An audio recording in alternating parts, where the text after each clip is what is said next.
Photography matters because it gives us information about the world, but in fact it's information about the world filtered through the lens and through the eye of an artist. A great photograph for me is something that combines wonderful graphics and, most of all, powerful content. The real question for me when I'm trying to decide what's a good photograph, it begins with, do I want to look at this photograph twice? Do I want to look at this photograph 3 times? Do I want to look at this photograph for 20 minutes? Do I want to have this photograph?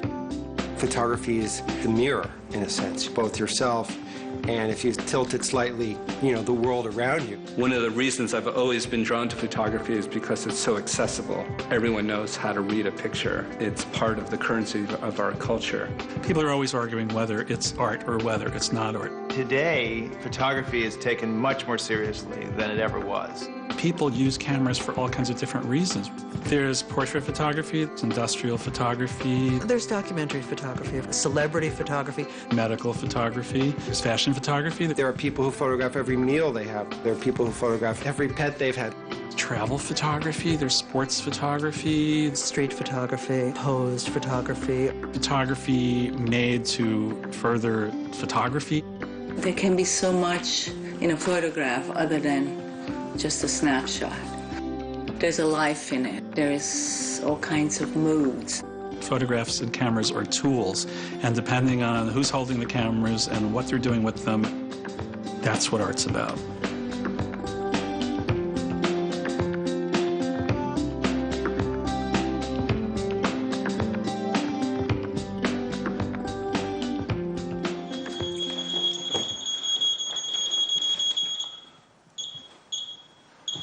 Well, my first serious thought of a career was as a still photographer. My first camera I bought for 35 cents in a hardware store, brand new at that. And I happened to have it right here.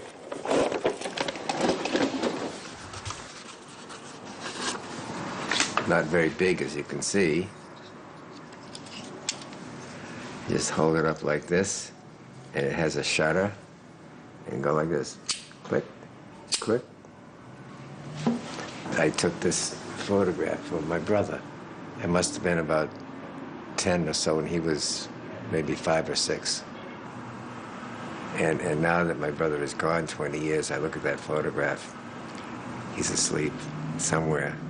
And there couldn't be a more appropriate photograph for me to remember him by. Well, you see, I started my life as a psychologist, and the central thing to being any kind of a scientist is to gather information in an unprejudiced fashion. Keep an open mind. I observe, I don't ask questions.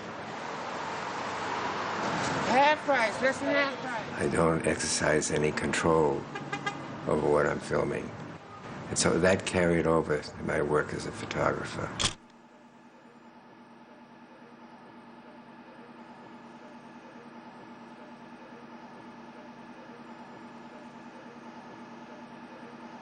The question is, I bet you can't tell me how far the human eye can see. Can I take a little shot of you? Of course.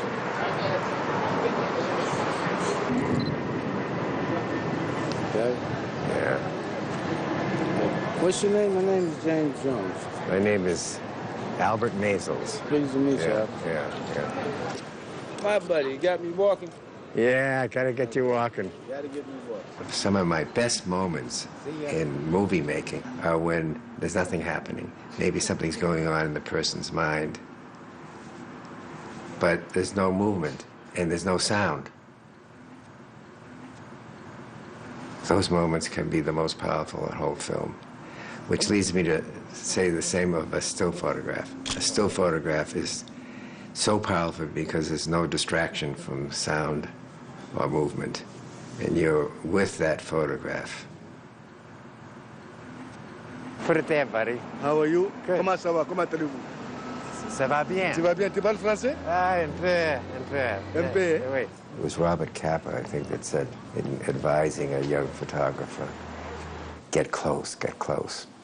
Getting close doesn't necessarily mean so many feet away. but getting into the heart and mind of the person that you're photographing. So what are you going to be when you grow up? I don't know. Huh? You got some Whatever, dream? whatever. You have a dream? You have a dream? Yeah. Just one day go to school, you know, go to college and stuff. So for now, just save my money and then one day I'll be there. Just a minute. I want to get a shot of you. Get a shot of me? Yeah. Oops.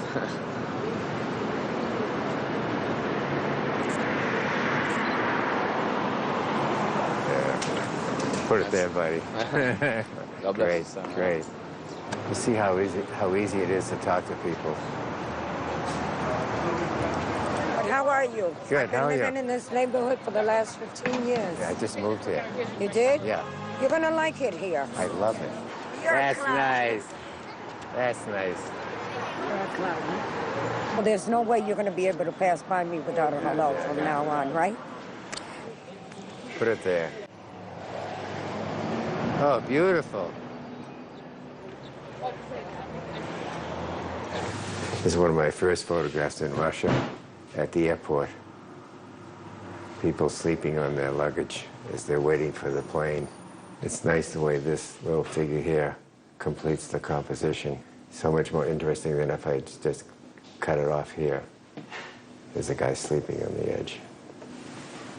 The photographs that I took were just for the fun of it. Interestingly enough, I think that's probably the best motivation. Wasn't to make money, it was just to satisfy my need to record that moment, largely of my kids.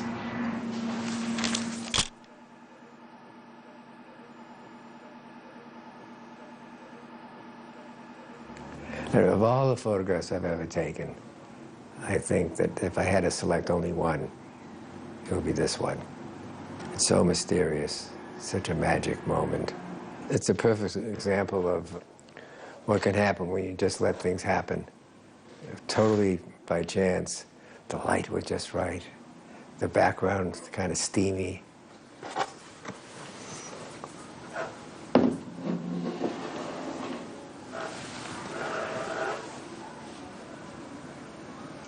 Yeah.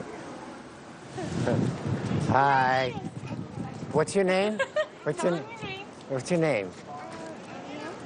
your name? Anna. Anna? Edna. Edna. Can I take your picture?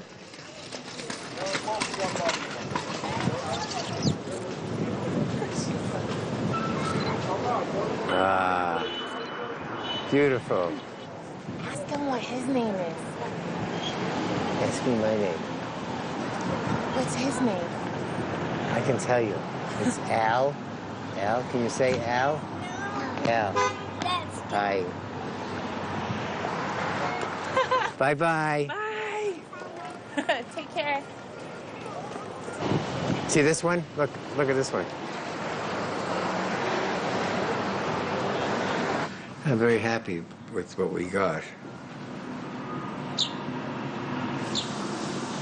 They were curious about me and I about them.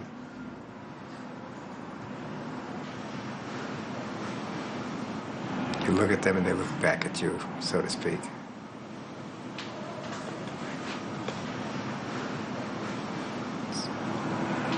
Beautiful form of communication.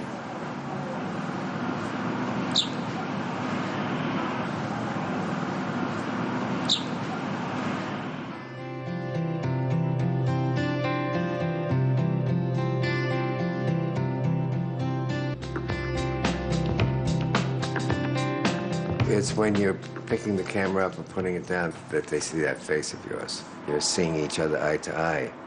And that's the time to establish a kind of rapport of trust and empathy. Each time they look at you, they hopefully see a person who's accepting and kind, a person they can trust. So they just go back to being themselves.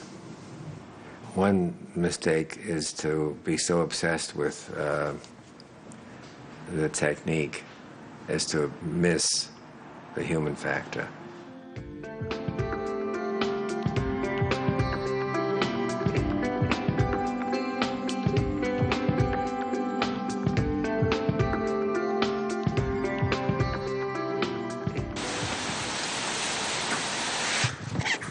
My name's Andrew Moore. I'm a large format color photographer. 40 by 50 is the size I really prefer. It physically relates to the body. It's almost like a window, and one can kind of just enter into the photograph that way. I mean, I love the fact that you can still see lights on in the building. That'll probably last another half hour, 45 minutes. You want to try it? Okay, let's do it. In the shot, we're looking across the municipal building and then looking towards downtown. I love this. It's, I think, McKim and White, turn of the century, very Roman Empire. Let's see if we can go upstairs. Ma'am, what's your name? We're permitted for 2 spots, but also on the other side. There we go. Ooh, it's a little wet. Okay, we're going to wait for a second and see if it clears a bit, okay? Waiting to meet the right person, waiting for the guy with a key to show up, waiting for a phone call, waiting for the weather. Patience is a big part of what I do, waiting for the light. I'm interested in places that express a sort of life. You know, just as a person has, you know, different periods of their life, a building or a place has different periods and goes through different phases. It's actually beginning to clear. You can see there's some light patches over here. So I think this bit of heavy rain is going to stop in, I don't know, 10, 15 minutes. It would be great if we get some sunlight streaking across with this dark sky. It's actually, shooting after it rains is one of the best times to photograph because you have these dark skies and you can have very dramatic lighting. So we're ready to go. I think this is going to be great.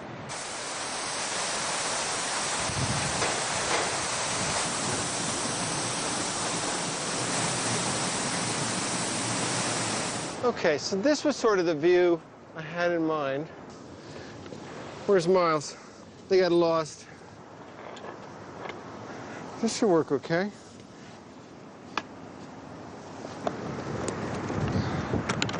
Let's go forward. Oh my God, look at that, that's great. Okay, let's get some film ready, get the meter out, give me the cable release as well. The light's amazing. We should shoot like right now. Okay, I'm gonna guess its exposure's like 22.5, maybe at an 1/8 or something. Oh, nice, nice, nice, nice, nice. Fantastic, okay. Okay, everything's good. Everything's good. It's a little windy. Hold still. Okay. This idea of time stretched out. But I'm interested in the emotions that that creates. It's a kind of soulfulness, maybe, of the place, of the architecture.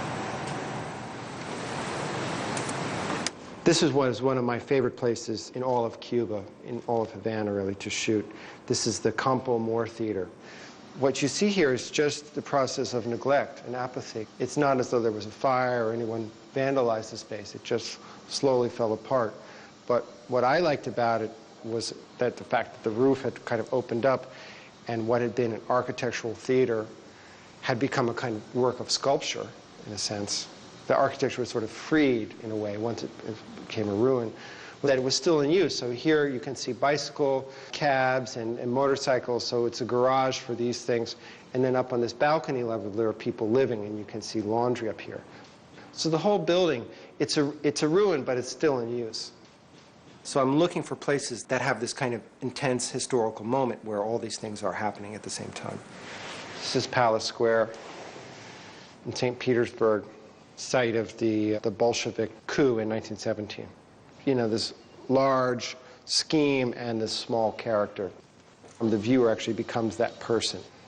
So we're looking right up Center Street. That kind of leads you into the middle of the picture. You have these buildings on the edge of the frame, and then you have this very dramatic sky, and then the light and the towers of Midtown with the light on. So cool. It's 8 at 11.5.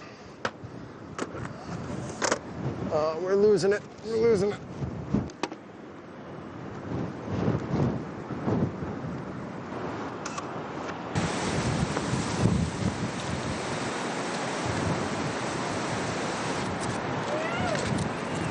Super dramatic light.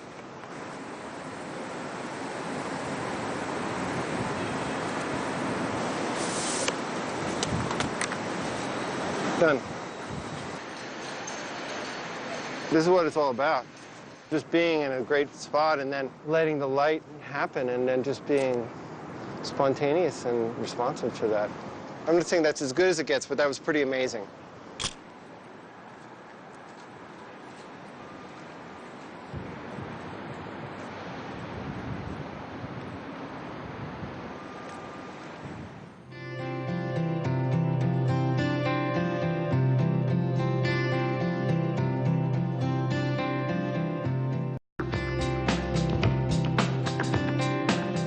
One way to get better as a photographer is to use a manual camera.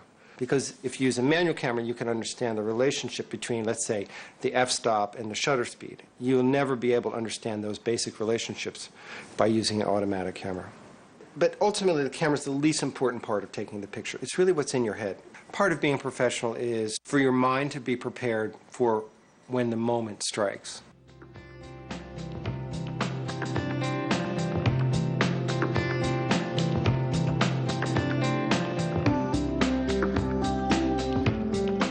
Like, I'm not even aware of the scale of the production, or I'm not even aware that it's odd.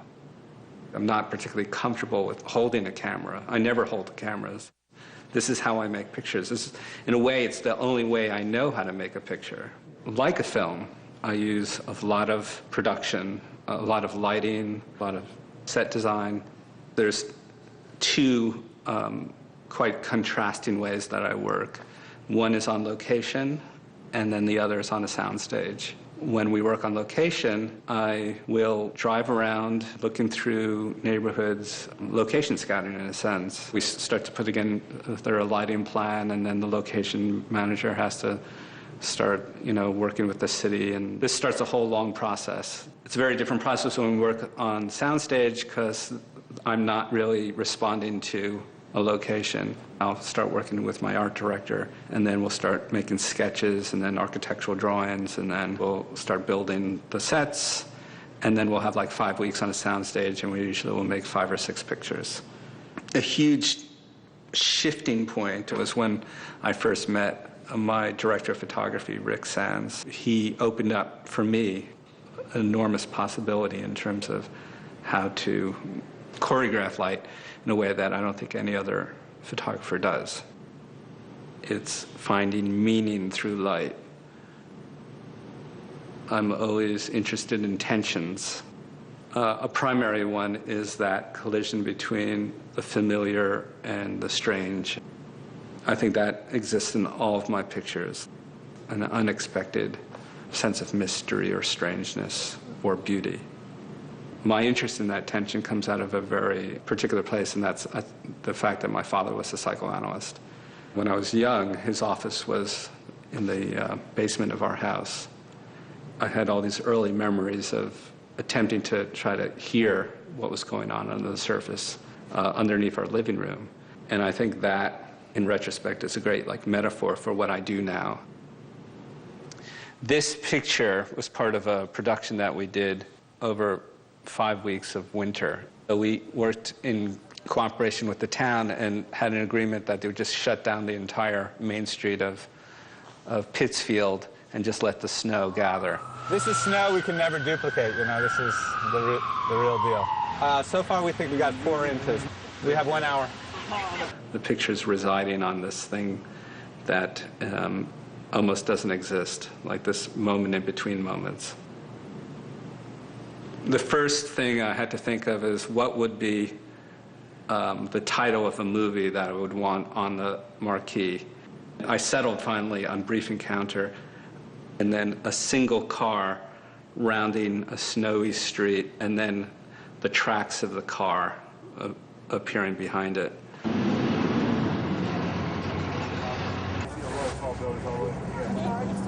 I'll get rid of it in post. And then I wanted some other sort of disconnected figures. So there was a figure in the diner, and then I put a figure underneath, walking away from us in the movie theater. Basically, I say position, and then you just hold it. It's like a second exposure, and then I say hold, and then relax, and you relax, and then a little bit more up. Yeah, perfect. And I thought between that triad, I was hoping that there would be this suggestion of some kind of inverted narrative or something. Clear frame. Okay, here we go. Okay, position. And hold. Relax. I feel like I go through this enormous process to make a way of making a picture that feels distinct, that feels like it's from a particular world. There's problems and there's issues and then complications and then more problems and more issues, and then there's these moments of grace. You know, there's these beautiful moments that for me make everything worth it. You know, everything worth it. It's like really what I live for is sort of when everything becomes aligned and I'm standing in front of a subject and it all comes together to create a perfect world. And that's what it's all about for me. This is it. Susie, this is it. Final exposure. Position. And hold. And that is a wrap. Perfect photograph.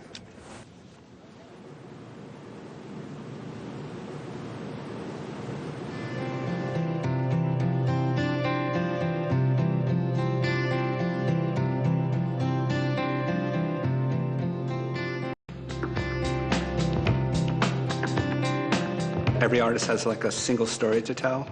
Over the course of a lifetime, really, the artist continually goes back to that internal story and attempts over and over again to try to project that story outward. So in other words, be honest to your own vision. You know, make it meaningful.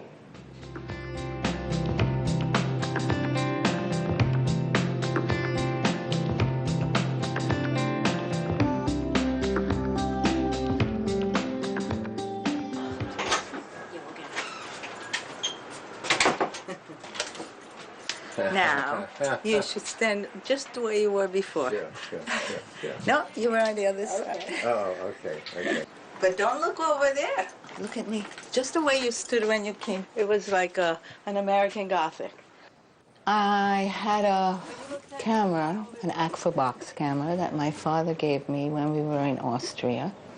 And we left Hungary, and I was pretty homesick, and my father bought at a pawn shop a little box camera, an Agfa box.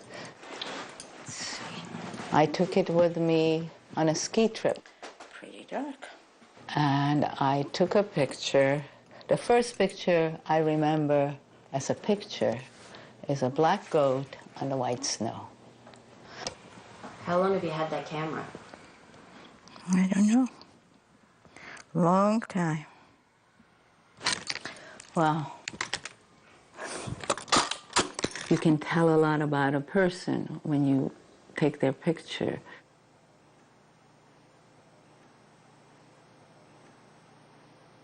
Or you can tell a lot about yourself. Well, I'm done with this roll. It's probably all blurry, but it's worth the gamble. Here I am when I was 13 and left Hungary. My father took that picture with that same Agfa box. He took a very good picture, actually. A photograph, for me, is something I feel rather than see. I'm interested in what is beyond the surface, what is in the corners, what is underneath. It's like being in water, because water connects much more than air. And I love to swim. Okay. It is a sort of hidden ghost world that you look for, that I look for. Not everybody. And there are perfectly great photographers who don't look for it, but I think almost all great pictures have ghosts in them.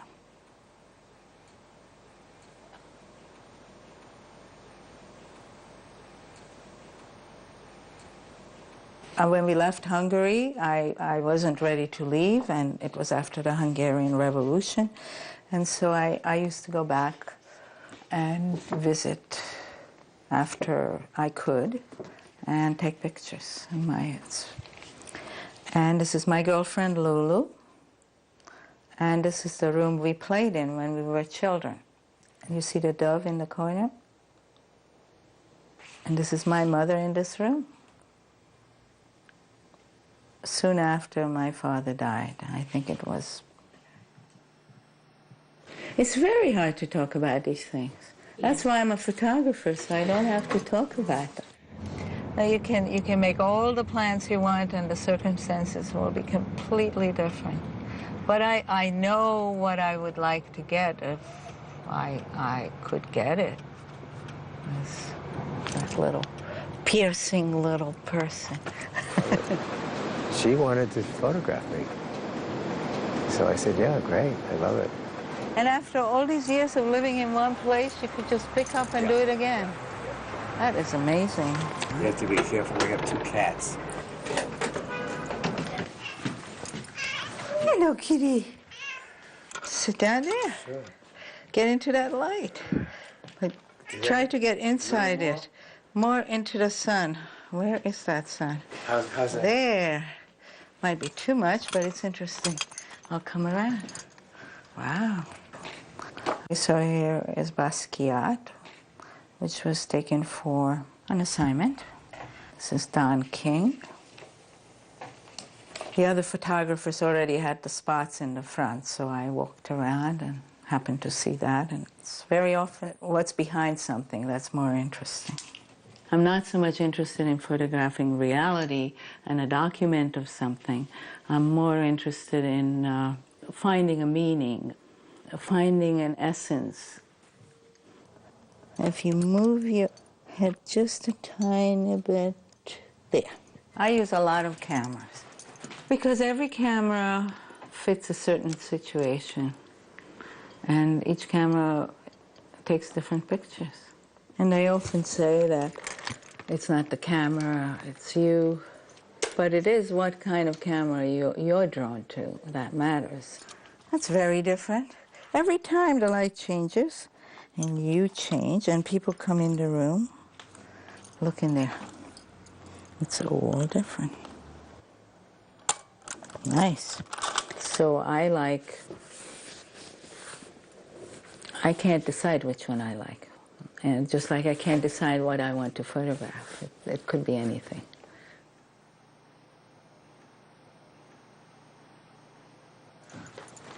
I'd love to see the garden. Oh, there's the mirror. We can check ourselves. Oh, very good. And there we are. We'll take a double portrait. Should I show my face? Sure. I don't know how. Very sweet. 2 people with glasses. Yeah. It's really a miracle when you do get a great picture. I mean, I can take a good picture, but to take a great picture happens very rarely. More like finding a treasure in a rummage sale.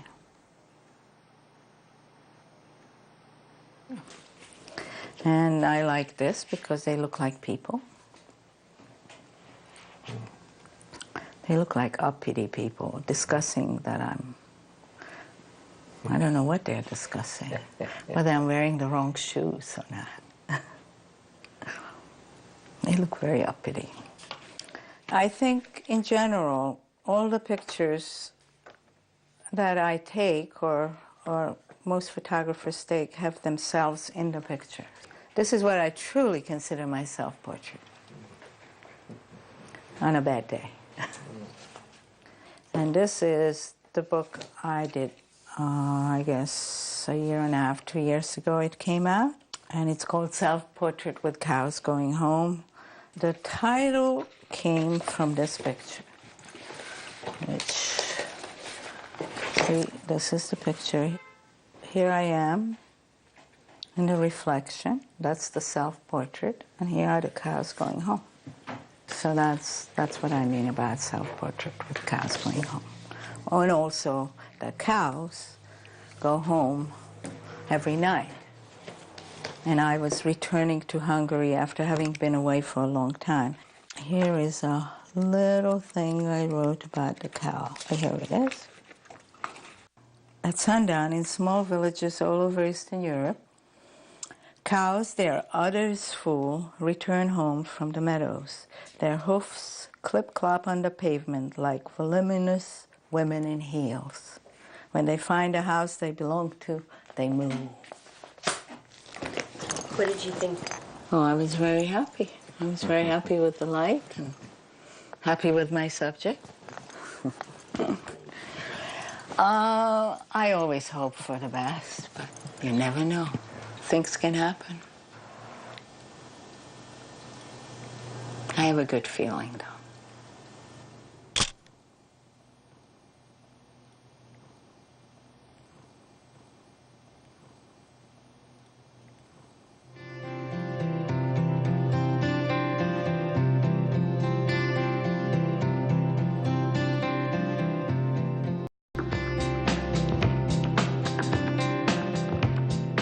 You kind of have to get into a mood or a zone, and I think I'm influenced by novels that I read or music. I like poetry. Just respond to the world the unique and only way that you can. And that's the most important thing.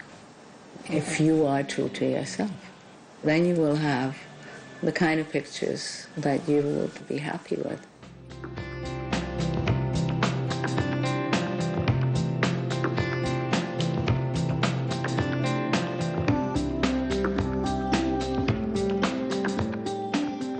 My name is Timothy Greenfield Sanders. I'm a photographer, a filmmaker, a grandfather now, everything. I've been doing this for 30 years, I think. Musicians, architects, politicians, lately porn stars, the world of culture in America in the last 50 years. Watch your step here. I shoot with an 11 by 14 antique view camera. In a way, it makes my pictures look like mine. I've kind of created a weird camera with sort of a strange lens, and all these things add up to be a Timothy Greenfield Sanders portrait. Almost always in a studio, lit from one side with one light. It's very minimal. This is an archive of every photograph I've ever taken. Probably 6,000 people by now. Let's try here. Ethan Hawke, H-A-W, Dennis Hopper. I was in film school back in the 70s at the American Film Institute. There's Hitchcock. You'd see, you know, every film by Ingmar Bergman or Truffaut or Spielberg, and then that person would come sit with us. And I started to take portraits of these people, and I learned portraiture that way. I mean, literally, Alfred Hitchcock told me my lights were in the wrong place and invited me to the studio to introduce me to his lighting experts, and I learned that way. He was wonderful to me. And 1763. Every year I take my children's portraits on their birthday or around their birthday. So this is birthday week. Iska Greenfield Sanders' birthday, 1092. 15 years ago today, pretty much. So we'll see how she's changed. Isn't that great? So that's Lily in 1992, so she was 11. And Iska would have been 14. And then my mother, oh, how interesting, wow. My mother, my father, oh, my mother and father. Hello, kiss, kiss, there's baby. I think as a kid it was really fun to be photographed, and it sort of gave me a certain presence, knowing, you know, what I looked like and what it, you know, how you sort of present yourself. And then I'm sure there were years where I was annoyed by it and didn't want to be photographed. Good. But then ultimately, having, you know, a really beautiful formal portrait approximately on my birthday every year is something that, you know, no one else has. I mean, it's just such an incredible way to look at your life, and oh, and he'll appreciate it someday too. Yeah. Clearly hasn't been already. Okay. You're fine. This is going to make the baby look very fat, these horizontal stripes. Hold that, Mark. 2/3. Okay. Just the way you are is perfect. Your elbows the side, and that's it. Right? Ready, Sebastian? And I'm waiting for him, so look right here. Okay, let's take a look at that. This is a 8 by 10 Polaroid processor. It's a wonderful way to kind of see that what you've got is good. You can see your lighting, you can see your composition. In a way, it's the great thing about digital photography is the same thing as this, that you can see right away your mistakes and learn from them.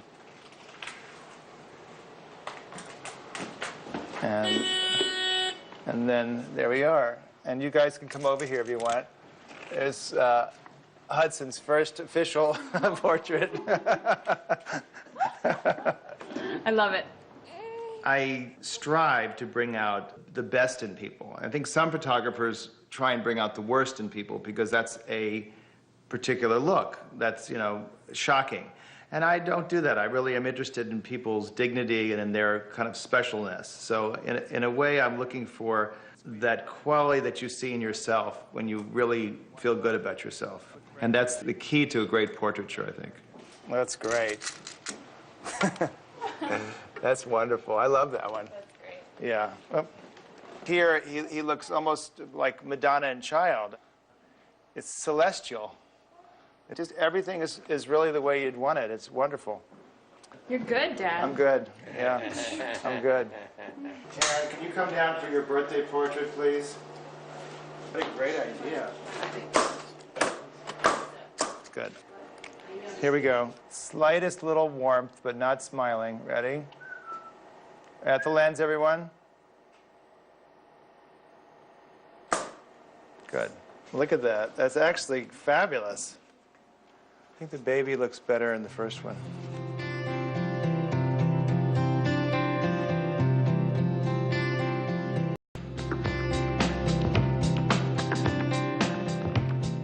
We're going to take a portrait today of Patrick McAlone. So there's Patrick in 1989. He went to school with my older daughter. His father contacted me and said that he was getting out of the Army in a few weeks and that they wanted to have his portrait done by me again in and out of uniform. Patrick is someone who I have a history with, so it's easier, and I'm of course very interested in his experience. He's been in Iraq. There are a million questions to ask him. On the other hand, you don't want to really ask him that because you don't know what that's going to trigger. This is this series of soldiers that I've been shooting who have been injured in George Bush's war. This is Dawn holding her arm. John with 2 legs missing. Brian, triple amputee. I think when I'm taking a portrait, the first thing I look for is to make someone comfortable and to go out of my way to make it seem like it's nothing. That it's, oh, we're just going to sit right here, it's real simple. All the little things that I say are actually very calculated. How are your parents doing? They're doing very well. They're about to go to Buenos Aires for a couple of weeks. Really? Come on over here. So let's see your arms folded. We don't have to be exact, but that's great, like that. And your head was sort of a little this way. Yeah, chin a little this, that's it, like that. And come down slightly with it. That's beautiful. Just stay like that. Ah, movie star. That's good. We think you should go to Hollywood, Patrick. We're endlessly fascinated by faces because we think it's going to tell us something. And it's going to tell us something either about ourselves or about someone else.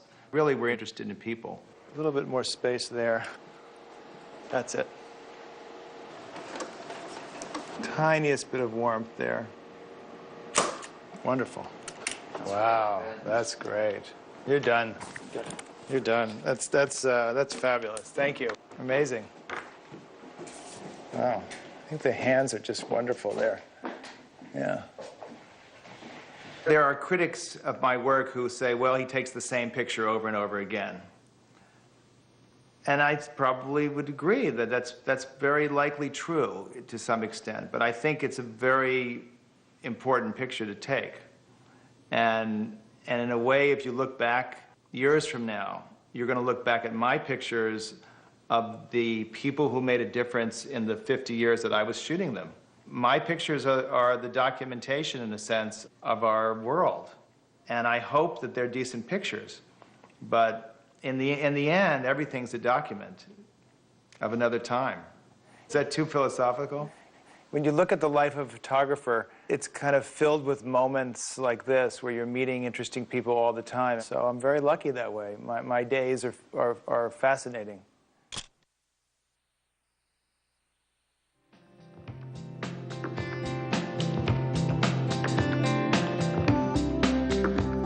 Everyone has at least one good angle. It's just a turn of the head. You need to look for that. You should find a subject or a group of people that you have an interest in, because you're going to be more involved. For me, it was the art world. I cared about these people. I was interested in what they had to say. I was interested in their work. You want to get up in the morning and enjoy what you do.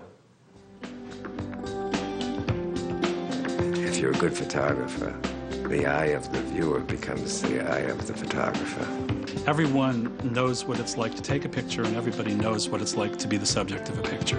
I realized that through photography, I could discover the world as I can discover myself. In a way, when you take photographs of people, you give them immortality. They live forever. They last forever. People will know who they are 200 years from now. I think what's interesting about today is that there's just a billion times more images today than there were, even 30 years ago. We really sort of see ourselves through our past. They're all we have. They're our memories. I can well imagine a family, rich or poor, they have an album of photographs, snapshots that they've taken over the years of the family. That if their house is burning down, the first thing that they want to save is that book of photographs.